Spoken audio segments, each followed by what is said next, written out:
off camera,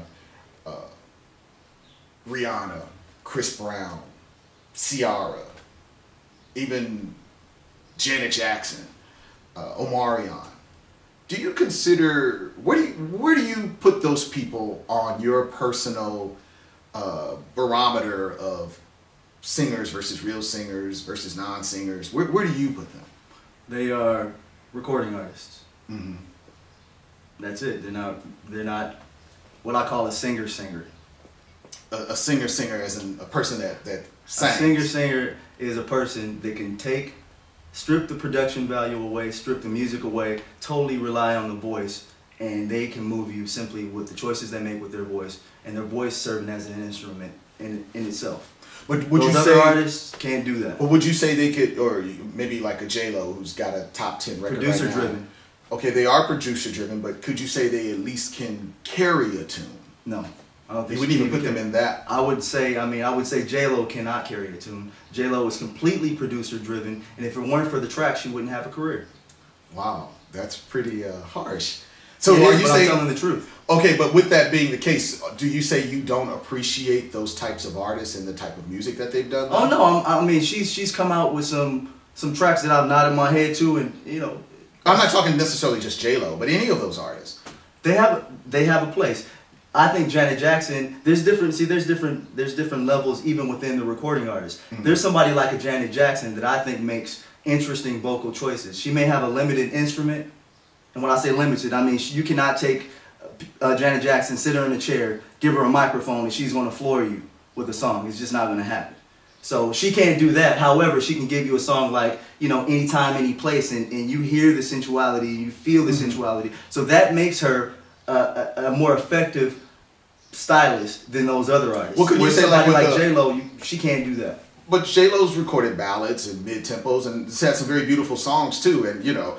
But I was going to mention like Beautifully produced songs she's had. But even like a Rihanna with the song like Take a Bow. But she's somebody that's more in the vein of a Janet Jackson. She may have a limited instrument, but when you strip Rihanna down, she can at least carry some of those kinds of songs because she makes interesting vocal choices, like in a song like a Take a Bow, Unfaithful, or even on her new CD, she has a song called California King, Babe. That shows that she definitely has a place that she goes to vocally. She knows the choices to make to move her an audience or to emote a certain feeling.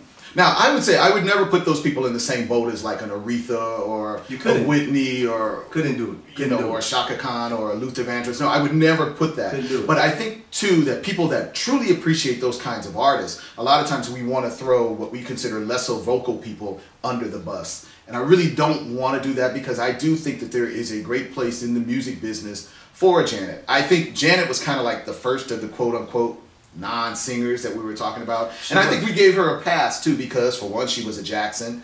There was also a bigger package. Definitely. You know, the dancing, the videos. Definitely. And let's put the emphasis back where it was because Janet Jackson didn't have a career until she met Jimmy Jam and Terry Lewis. And that's not a coincidence. It's because they produce excellent music that caters to her instrument. They know it intimately and they maximize that instrument.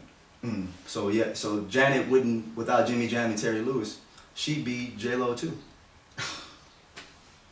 You have this dislike for J-Lo, huh?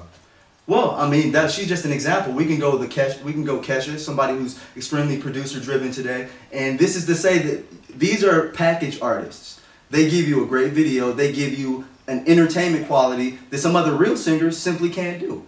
So they're serving a purpose. Right. I mean, I remember, you know, when Paula Abdul first came out 20 years ago and people were saying, well, she's no Aretha Franklin. And then I remember someone saying, yeah, but Aretha can't do what Paula could do. It's the truth. So that's the truth. That is very true. Who wants to see Aretha Franklin in a Forever Your Girl video? You know, breaking down a tap dance and hip hop dancing. It's not going to work. Right. So I love to see Paula do that. I love to see J-Lo shaking her behind, but she's not a real singer. Right. Okay. I want to get your opinion about it because a lot of times I've often felt you threw non-singers under the bus, and I still believe that a lot of non-singers still have merit. They still put out good music. They do. And most of the non-singers, notice most of those non-singers are excellent entertainers. Absolutely. They're premier entertainers. Their entertainment value masks their vocal limitations. Mm-hmm. That's it. Good point.